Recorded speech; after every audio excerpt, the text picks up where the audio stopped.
Bali may kakabitan ulit tayo ng satellite.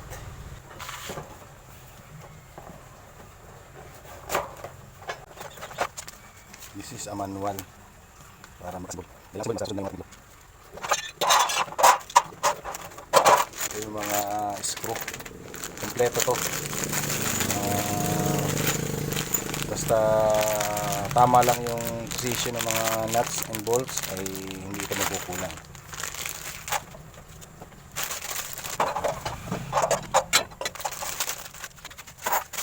Hindi nakakalito. So lagi ang unahin. Lagi dito ang position niya. May arrow naman siya. Ano, Papa? Wala. May arrow siya dito. Ito ang position. Ito pala. Ayan. Ang position. Ganyan. Yung may dalawang butas. Tapos may dalawang butas dito. Tatama. So yung tornilyo niya, yung mas mahaba-haba ng konti. Ayan. Ayan, ganyan. Tornilyo. Screw. May palatandaan naman yung may screw. May screw yung ulo.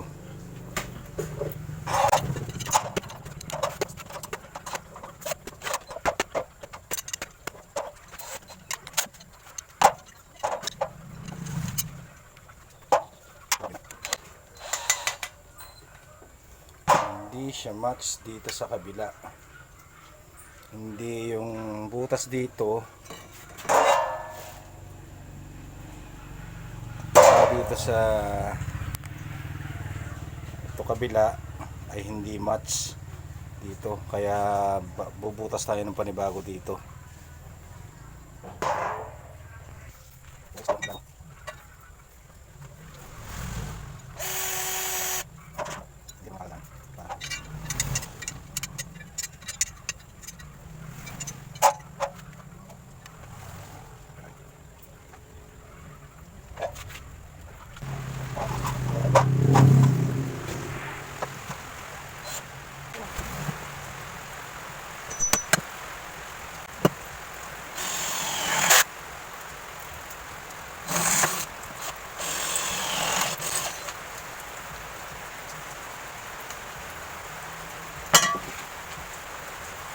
Na.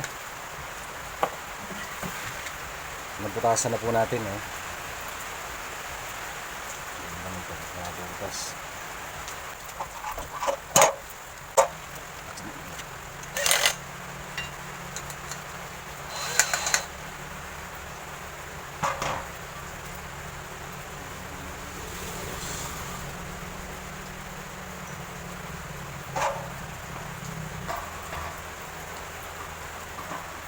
Tornilyo, daming nut.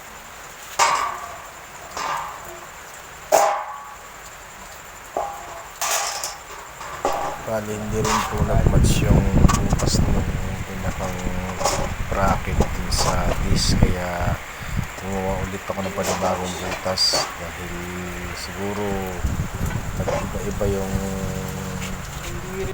paglalagay ng pyesa nung nag-prepare niyan. Kaya hindi yata sa ganyan disc nag-match yung mga parts, kaya yun, panibagong butas abi ako.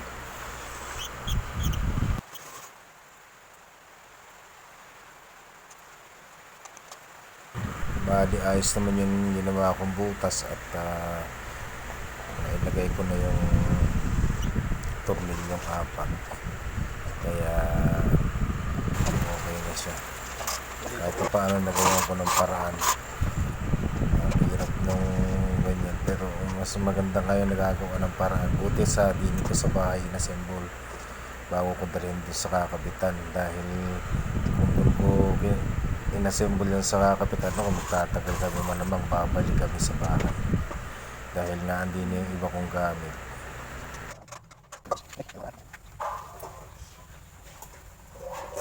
Yan ang nangyari, may butas pero hindi masyadong halata. Okay na rin to, tuloy na natin. Sunod kan ito, Bali yan muna ang sunod natin ikakabit yan. Bali ang ganyan ang position yan. Ang tornilyo niya yung maliit. Sa ilalim yung sinusuot. Sa kabila ganun din. Yan, ganyan po. Tapos ayan. Yung, dahil po siya di-thread ay kailangan i-retread ko siya. Kanyang parang sumasabit, parang magkakaroon na naman ako ng adjustment sa pinakang arm niya. Kung kakalasin ko na naman yan o puputulan ko yung arm niya para nasabit kasi pag itinataas. Hindi nga normal yung arm niya, hindi yan para di yan. Kaya gagawa na naman natin ang paraan sa ma-assemble natin ang ayos yan. Dahil ang ginawa kong paraan dyan ay nagputulan ko rin ng almost 1 inches yung dulo ng arm. Kaya naikabit ko ng ayos na ibabali na yung na igagalaw na ng up and down yung disc. Kaya salamat daw at nagawa ko ng paraan. Ganyan po minsan pag yung ang disc ay hindi pare-parehas yung mga parts, imbis na ibabalik ginagawa ko na lang ng paraan hanggat magagawa ko. Bali kinakas ako na yung NMB niya, medyo nakakasilaw yung ilaw kaya ayusin ko muna. Ayan, tsukita na, lalagay ko na yung wire para mamaya pag dinala ko dun sa kakabitan namin assemble na siya. Ikakabit ko na lang yung base at i-screw, ipapako kung kahoy man ang pagkakabitan. Bali naubusan ako ng cable tie kaya tape na lang inilagay ko. Matibay din naman ng tape, kinapalang ko na lang ng ikot. Ayan, bali assemble na yung disc, ready to install na yan. Standby muna yan dyan para i-prepare ko naman yung pinakang box niya. Mamaya na lang namin kakabit.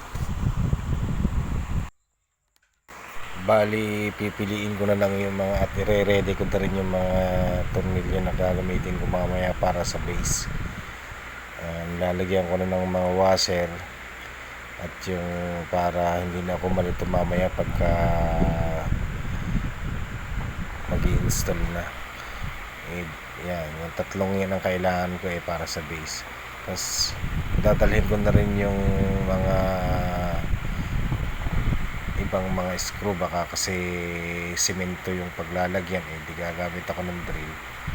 At saka kung kahoy naman di paako na lang. Ito yung base. Yan yung base. Bali naka-ready na yung screw at saka yung mga yabing gagamitin ko.